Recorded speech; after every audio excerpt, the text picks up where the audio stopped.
Hey everyone, welcome back to the Racefight Smokehouse and Grill, and today we are going to be making burnt ends out of a brisket point. Stick around.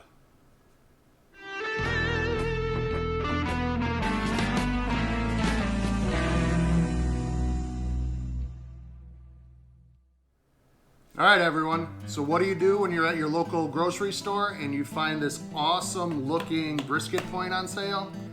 You buy it, you fire up your Weber kettle, and you make some burnt ends. That's what I'm going to do today. So first thing we're going to do is get this trimmed up a little bit. You can see that there's still a little bit of this harder fat, especially on the back here. I'm going to take some of this off. You just leave a little bit of fat on there, but not too much. You can see that this has really nice marbling across here. So this is going to come out really, really tender and juicy with all that intramuscular fat in here. These striations, it's just flavor. So let's trim it up a little bit.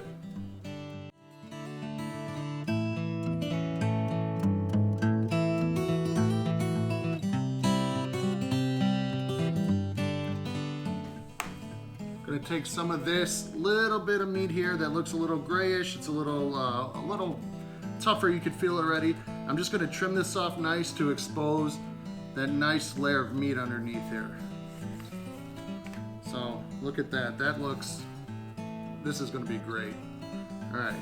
So that's about it. I'm going to leave maybe about a 1/4 inch of fat on here. And going forward, that's it. That's what my trimmed brisket point's going to look like. All right, next step, we're gonna rub it up. All I'm using an SPG. I'm using coarse black pepper, kosher salt, and some garlic powder in here. That's all you need for brisket. And since beef is such a robust cut of meat, it could really take a lot of seasoning. So don't get scared of putting too much salt or pepper on here. There kind of is really not too much. Get all sides, front, back. Someone told me a long time ago, season it. Whatever side you plan on eating, season it. So, of course you're going to be eating all sides of this. You season all sides of it.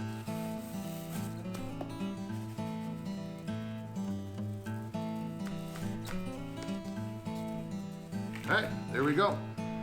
That's our seasoned brisket point. Now I'm going to go outside, get the Weber kettle fired up. We're going to be using the slow and sear with Jealous Devil lump charcoal. Again, this is just a method. So if you have any type of grill, you just use these temperatures and the method, and you should come out with good stuff. So it's going to be indirect heat. We're going to have the heat on one side of the grill, the brisket point on the other side of the grill, and it's going to go low and slow. We're going to try to keep the temperature right at about 275 for the length of the cook. Once this gets a really nice bark on it, I am going to wrap it in butcher paper like I would do a full brisket, and then let it come up to temperature, which is probably going to be somewhere around the 200 range. Then we're going to slice it, put some sauce in it, put it in a pan, and put it back on to let that sauce set up on there. And these things are like meat candy. These are so awesome. So let's go get it fired up. Okay, we're up to about 275 right now. Let's get this bad boy on. I'm going to start it on this side away from the hot spot, and then I'm going to rotate it over time as the fire keeps building and going on. I am going to monitor the internal temp with my Inkbird Pro here. All right, time to close it up. Let the grill do its job. See you back in a couple hours. Okay, so we have the bark right where we like it. It's getting nice dark color. You can see it's juicy. You touch it, there's not really any bark coming off of it, no seasoning, so that's good enough time to wrap. So we're gonna go ahead and wrap this and then get it back on the grill.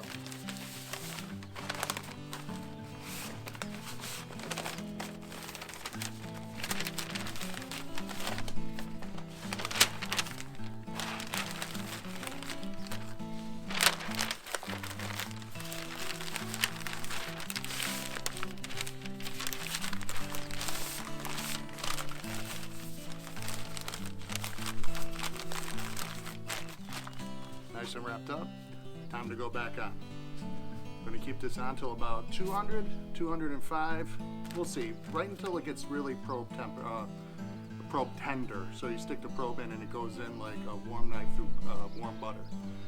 So we're going to put that on here and be back in a little bit. Okay, we've taken the brisket point off because it stayed about 203 internal and it is probing like butter.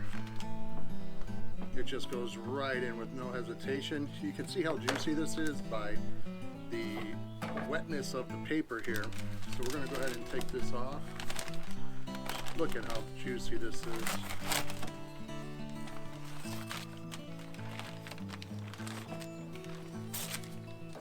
All right.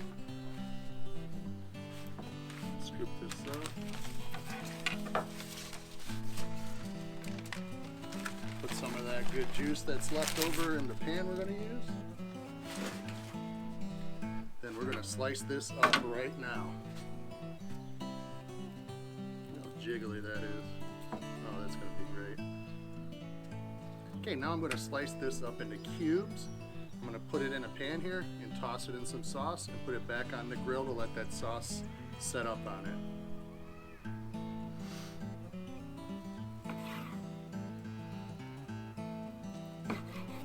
Oh my gosh.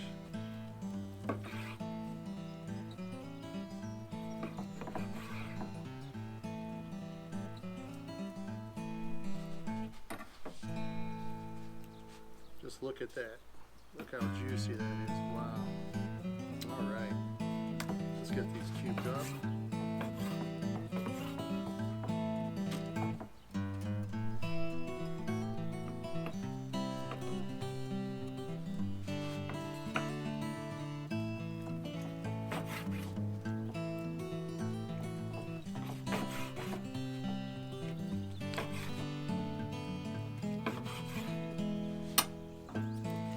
Some of these are a little bit bigger. I'm going to go ahead and cut those in half too.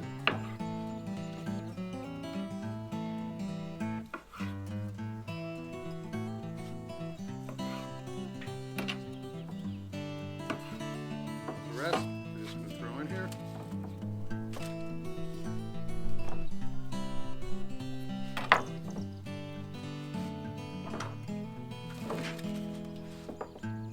Here's what we have about to go in. Gotta try a little bit here, right?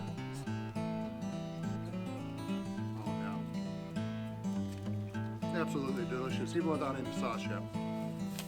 But we're gonna make these true burnt ends here. My father-in-law brought me back some Slaps barbecue.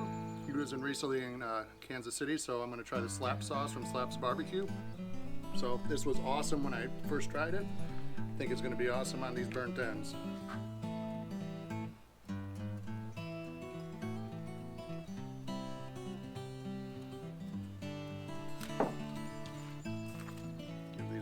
Toss. Everything nice and covered with the sauce.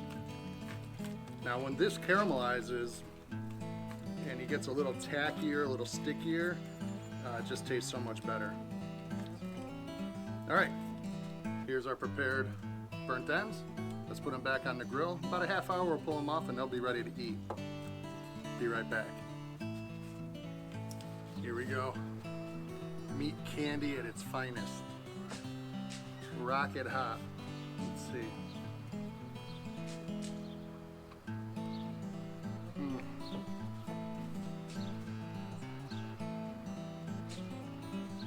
Tender as can be.